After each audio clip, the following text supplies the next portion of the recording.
അങ്ങനെ നമ്മുടെ ചന്ദ്രമതിക്ക് നമ്മുടെ സുധിയുടെ കള്ളത്തരങ്ങളൊക്കെ മനസ്സിലാവുകയാണ്. സുധി എന്ന് പറയുന്ന മോൻ വെറും പോങ്ങനാണെന്ന് മനസ്സിലാക്കുകയാണ് നമ്മുടെ ചന്ദ്രമതി.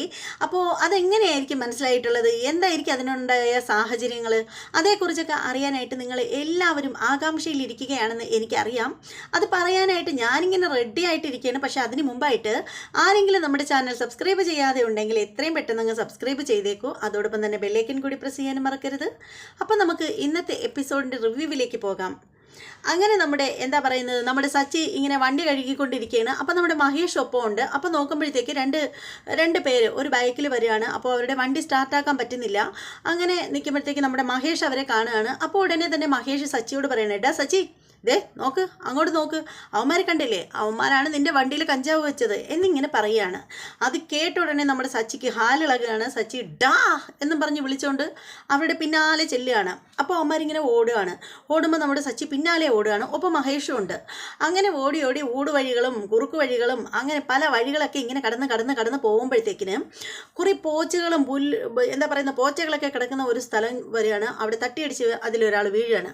അങ്ങനെ നമ്മുടെ സച്ചി ചെന്നിട്ട് അവനെ ചുരുട്ടിയെടുത്ത് പഞ്ചറാക്കുകയാണ്. അവിടെ ഇടിച്ച് പഞ്ചറാക്കുന്നതിൻ്റെ ഇടയിൽ നമ്മുടെ സച്ചിയുടെ കയ്യിലൊരു മുതുക്കൊരു കല്ല് കിട്ടുകയാണ്. അങ്ങനെ ആ മുതുക്ക് കല്ലെടുത്തിട്ട് അയാളുടെ തലയിലിടാനായിട്ട് ഇങ്ങനെ തുടങ്ങുന്ന സമയത്തിന് അയാൾ പറയണ, അയ്യോ എന്നെ കൊല്ലല്ലേ, എന്നെ ഒന്നും ചെയ്യല്ലേ, ഞാൻ മനഃപൂർവ്വം ഒന്നും ചെയ്തതല്ല, എന്നോട് ആ ഗജാനന്ദ പറഞ്ഞിട്ടാണ് ഞാനത് ചെയ്തത് എന്നിങ്ങനെ പറയുകയാണ്. അപ്പോൾ ഉടനെ സച്ചി ചോദിക്കുകയാണ്, എടാ ആ പലിശക്കാരൻ ഗജാനന്ദനാണോ എന്നിങ്ങനെ ചോദിക്കുകയാണ്. അപ്പോൾ പറയുകയാണ്, അതെ അയാൾ തന്നെയാണ്.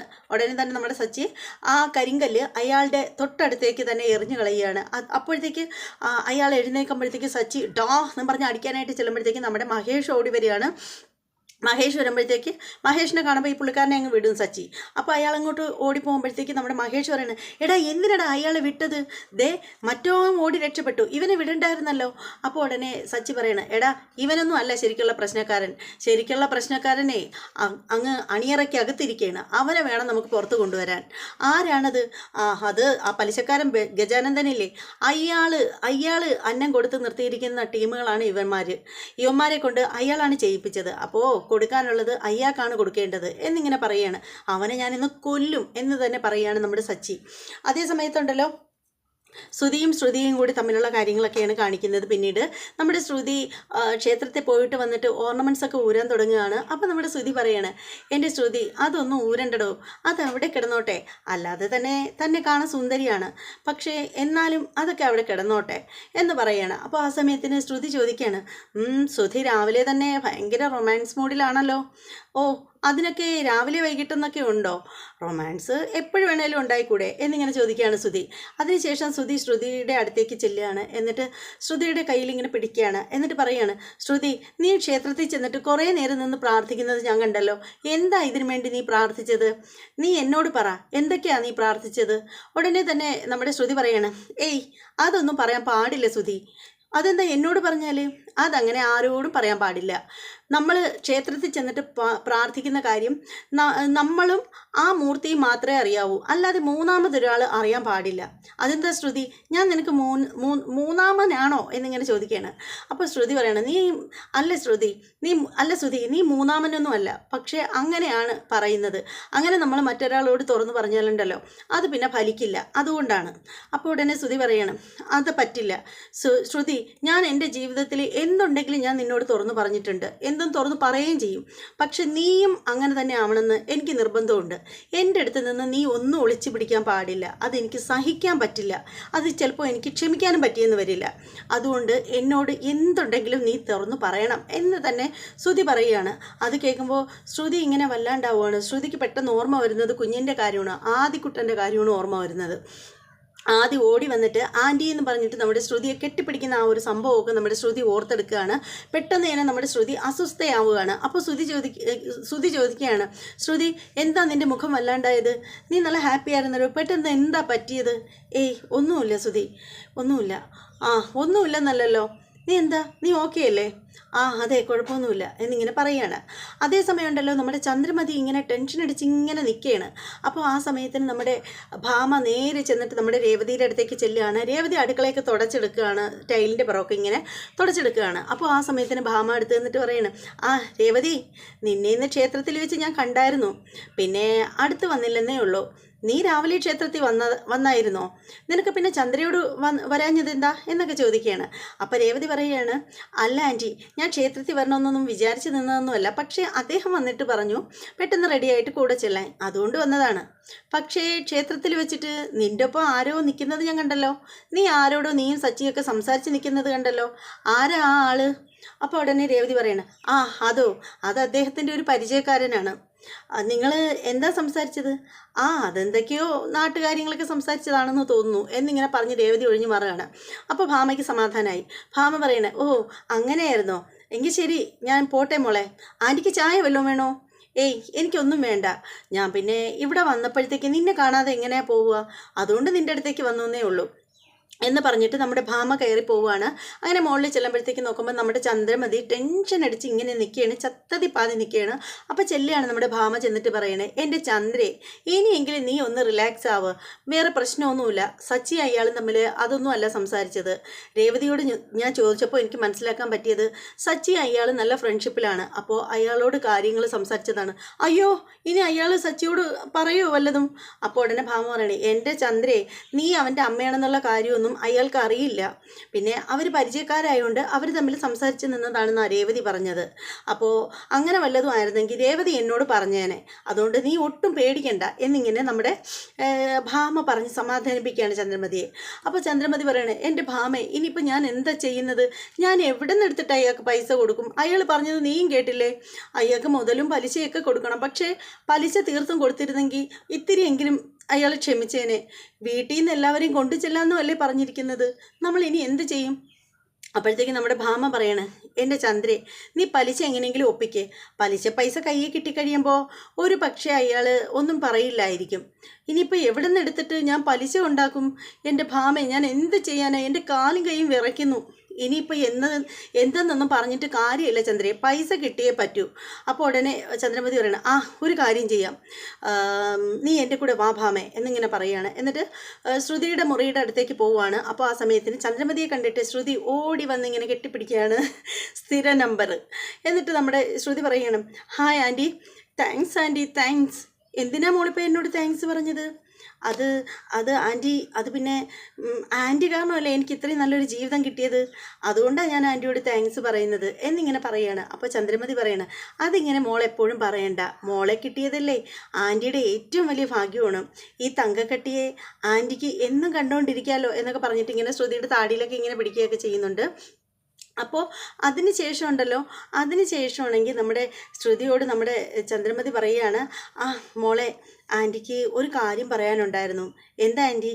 അത് വിവാഹത്തിനും പാർലർ ഇടാനുള്ള ആവശ്യത്തിന് വേണ്ടിയിട്ട് ഞാൻ പറഞ്ഞിട്ടുണ്ടായിരുന്നല്ലോ, ഞാൻ ആരും അറിയാതെ ആധാരം പണയപ്പെടുത്തി കുറച്ച് പൈസ എടുത്തിട്ടുണ്ടായിരുന്നെന്ന്. അയാൾക്ക് പലിശ കൊടുക്കേണ്ട സമയം ഒരുപാട് കഴിഞ്ഞു, അപ്പോൾ ഇന്ന് കൊണ്ട് കൊടുക്കണം. ഇനിയിപ്പോൾ എന്ത് ചെയ്യാനാണ് മോളെ? എൻ്റെ കയ്യിൽ പൈസ ഇല്ല, അല്ലെങ്കിൽ അത് ഇത്തിരി സീനാവും. അയ്യോ ആൻറ്റി, എൻ്റെ കയ്യിലും ഇപ്പോൾ പൈസ ഇല്ലല്ലോ.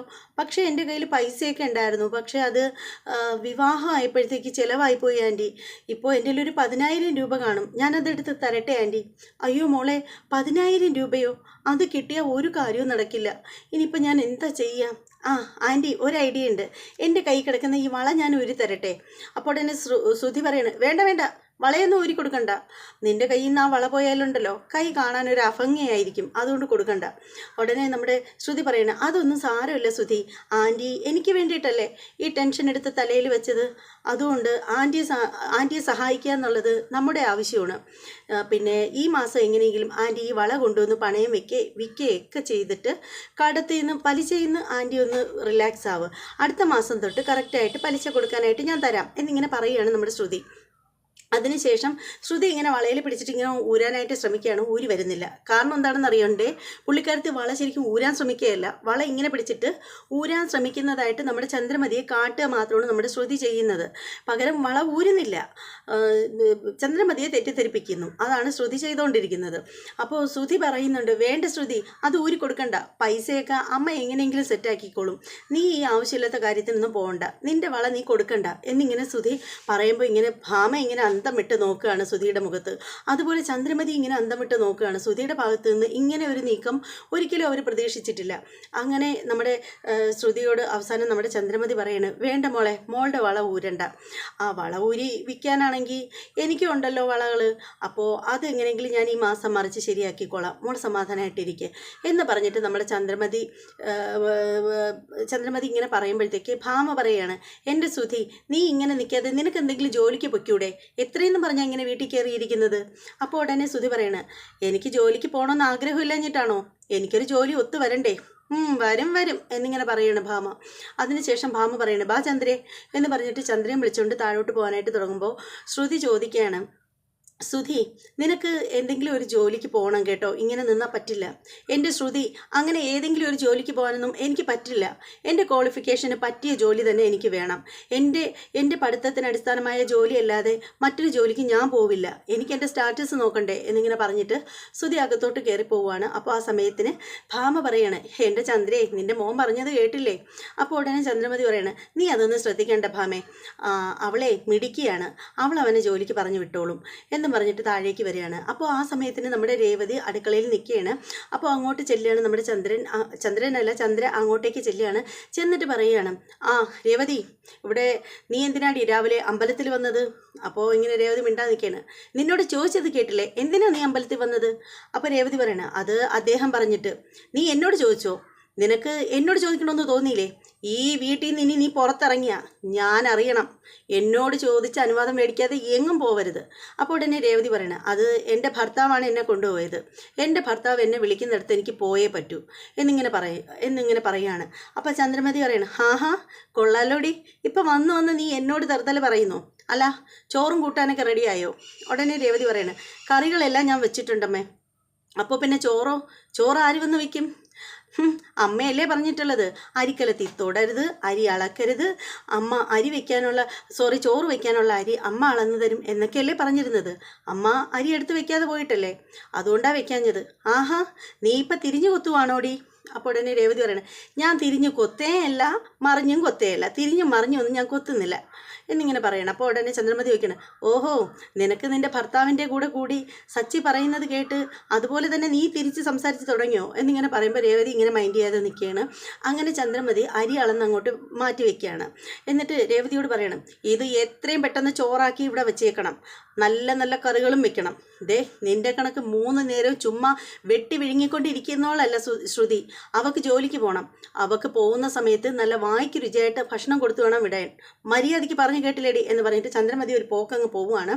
രേവതിക്ക് വിഷമാവുകയാണ്. ശരിക്കും പറയുകയാണെങ്കിൽ അത് കേൾക്കുമ്പോൾ നല്ല വിഷമം തോന്നുകയാണ് നമ്മുടെ രേവതിക്ക്. അങ്ങനെ പിന്നീടെന്ന് വെച്ചാൽ നമ്മുടെ നമ്മുടെ ഗജാനന്ദൻ്റെ ഇങ്ങനെ ഇരിക്കുകയാണ്. എന്താ പറയുന്നത്, ഒരു ഊച്ചാളി സെറ്റപ്പ്, അതായത് ഒരു ഗോഡൗൺ പോലത്തെ ഒരു സ്ഥലം, അതിനകത്തിരിക്കുകയാണ് നമ്മുടെ ഗജാനന്ദൻ. വേറെ 1-2 പേര് അവിടെ വരികയാണ്. അപ്പോൾ ഗജാനന്ദൻ അവരോട് ചോദിക്കുകയാണ്, പൈസ മുഴുവൻ കൊണ്ടുവന്നിട്ടുണ്ടോടാ? ഇല്ല. അപ്പോൾ എന്താണ് തരാത്തത്? പലിശ കൊണ്ടുവരണമെന്ന് അറിഞ്ഞൂടെ? ആ, പലിശയൊക്കെ ഇപ്പം ഇത്രയൊക്കെ മതി, കുറേയൊക്കെ തന്നില്ലേ എന്ന് വന്ന കക്ഷികൾ ചോദിക്കുകയാണ്. അപ്പോൾ ഗജാനന്ദൻ പറയണം, നീ ആ സച്ചിയെ കണ്ടിട്ടല്ലേ ഈ കിടന്ന് അഹങ്കരിക്കുന്നത്? അതെ, വെറുതെയാ, അവനെ കണ്ടുകൊണ്ട് ആരും അഹങ്കരിക്കണ്ട. അവൻ്റെ വണ്ടിയെ കഞ്ചാവ് കേസിൽ പിടിപ്പിച്ച് ഇട്ടതേ ഈ ഗജാനന്ദനാണ്. അതിപ്പോൾ 2 ലക്ഷം രൂപ ചിലവാക്കിയിട്ടും അവനത് ഇറക്കാൻ പറ്റിയിട്ടില്ല. അതിനൊക്കെ പിന്നിലെ ഈ ഗജാനന്ദനാണ്. ഇനിയും അവൻ കിടന്ന് അനുഭവിക്കാൻ പോകുന്നതേ ഉള്ളൂ. അതുകൊണ്ടേ അവനെ കണ്ടിട്ട് നിങ്ങൾ ആരും നെകളിക്കണ്ട എന്നും പറഞ്ഞിങ്ങനെ സംസാരിച്ചുകൊണ്ടിരിക്കുമ്പോൾ നമ്മുടെ സച്ചി അങ്ങോട്ടേക്ക് ഇടിച്ച് കയറി വരികയാണ്. പിന്നെ വരുന്നതിൻ്റെ കൂട്ടത്തിൽ തന്നെ അവിടെ നിൽക്കുന്ന നമ്മുടെ ഗജാനന്ദൻ്റെ 2 2 കൂട്ടാളികളെ ചവിട്ടി തള്ളിയിട്ടുകൊണ്ടാണ് കയറി വരുന്നത്. അപ്പോൾ ഗജാനന്ദൻ പെട്ടെന്ന് തിരിഞ്ഞിങ്ങനെ നോക്കുമ്പോഴത്തേക്ക് നമ്മുടെ സച്ചി അവിടെ നിന്ന്, സച്ചി പറഞ്ഞു വിട്ടതായിരിക്കണം, അവിടെ നിന്ന് 2 പേരുണ്ടല്ലോ, അവരോട് പറയണം ഇനി നിങ്ങൾ പൊയ്ക്കോ എന്നിങ്ങനെ പറയുകയാണ്. അങ്ങനെ അവർ പോവുകയാണ്. അപ്പോഴത്തേക്ക് നമ്മുടെ ഗജാനന്ദൻ ചോദിക്കണേ, എന്താടാ നിനക്കിവിടെ കാര്യം? എടാ, നീയായിരുന്നു അല്ലേ എൻ്റെ വണ്ടിയിൽ കഞ്ചാവ് കടത്തിയേക്കാനായിട്ട് ആളിനെ ഏർപ്പാടാക്കിയത്, നിന്നെ ഞാൻ ഇന്ന് കൊല്ലോടാ എന്ന് പറഞ്ഞിട്ട് സച്ചി ഗജാനന്ദനെ ചുരുട്ടിക്കൂട്ടി അടിച്ച് തറയിലിടുകയാണ്. അപ്പോൾ ഗജാനന്ദൻ ചാടി വന്നിട്ട് സച്ചിയെ അങ്ങോട്ടും ഇങ്ങോട്ടും ഒരു പിടിക്കുകയാണ്. പിടിക്കുന്ന സമയത്ത് ഗജാനന്ദൻ പറയാണ്, എടാ, നിനക്ക് വേണ്ടിയിട്ട് ഞാൻ മിണ്ടാതിരിക്കുമെന്നാണോ ഞാൻ കരുതിയത്? നീ എന്നെ പരസ്യമായിട്ട് തല്ലി, എന്നെ എവിടെ വെച്ചെല്ലാം അപമാനിക്കാൻ പറ്റും അവിടെ വെച്ചെല്ലാം നീ എന്നെ അപമാനിച്ചു, അതുകൊണ്ടേ നിന്നെ ഞാൻ ഇനി വെറുതെ വിടില്ല, അങ്ങനെ നീ കരുതേ വേണ്ട എന്ന് പറയാണ്. അങ്ങനെ അവിടെ വെച്ചൊരു മൂട്ടൻ തല്ലി തന്നെ ഉണ്ടാവുകയാണ്. സച്ചിയും ഗജാനന്ദനുമായിട്ടുള്ള മൽപ്പിടുത്തം, അടി, ചവിട്ട്, കുത്തൊക്കെ നടക്കുകയാണ്. അവിടെ നിന്നും ഗജാനന്ദൻ സഹിയായിട്ട് ഇറങ്ങി ഓടുകയാണ്. സച്ചി പിന്നാലെ ഓടുകയാണ്. ഗജാനന്ദൻ ഒരു കമ്പെടുത്ത് സച്ചിയുടെ ഇവിടെ അടിക്കുന്നുണ്ട്, ഇവിടുന്ന് ബ്ലഡ് വരുന്നുണ്ട്. അങ്ങനെ റോഡേ ഇറങ്ങി ഓടുകയാണ്. സച്ചിയും പിന്നാലെ ഓടുകയാണ്. കയ്യിലിരുന്നൊരു കമ്പ്, കയ്യിൽ കിട്ടിയൊരു കമ്പെടുത്ത് ഗജാനന്ദനെ എറിഞ്ഞ് തള്ളിയിടാൻ നോക്കുകയാണ്. പക്ഷേ എറിയൊന്നും കിട്ടുന്നില്ല.